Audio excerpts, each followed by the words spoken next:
Gaston Sindimwo biragaragara ko ariko aragerageza kwiyerekana mu buryo buteye amakenga.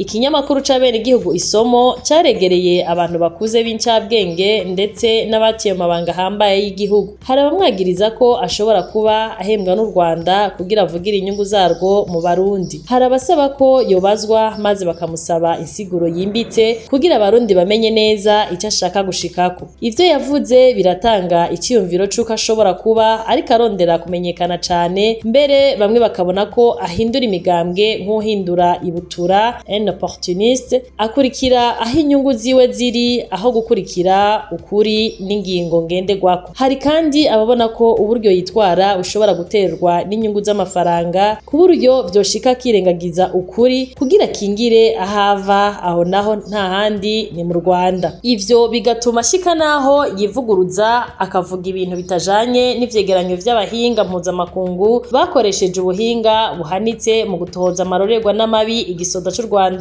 gikorera muri Kongo. Ikindi gitangaje nuko Gaston Sindimwo yahakanye ko ingabo z'u Rwanda ziri muri Kongo kuva igenekerezo rya 2 Ndamukiza 2026 mu kiganiro casohotse ku mbuga ngurukana bumenyi. Ariko ico kiganiro yagitanze kuwa 2 Ndamukiza, umunsi uzwi nk'umunsi wo gutwenza canke kubesha. Bikaba vyatumye bamwe bibaza ko yoba yaribagiye canke yarirengagije ukuri kw'ivyabaye muri kahise, kuko kuva kwigerekerezo rya 6 Munyonyo 1998 i Pretoria, Paul Kagame ubwiwe yarigeze kwemanga ko ingabo z'u Rwanda zinjiye muri Kongo, kandi kuva ico gihe ikibazo c'izo ngabo cagiye kigaruka mu buryo butandukanye, naho izo nkorabara zagiye zihindura amazina y'abarwanyi bivanye n'ibihe hamwe n'imikenyuro yo gusahura igihugu ca Kongo. Ku muntu nka Sindimwo yigeze gushingwa mu mabanga akomeye mu gihugu, vyari vyitezwe ko yobanza gutohoza neza agashikiriza ijambo rifise uburemere n'ukuri, aho gushikiriza ivyiyumviro bishobora gutuma yiyobagiza amateka azi neza. Kuvuga utiyumviriye ni kwihemukira wewe ubwawe. Nico gituma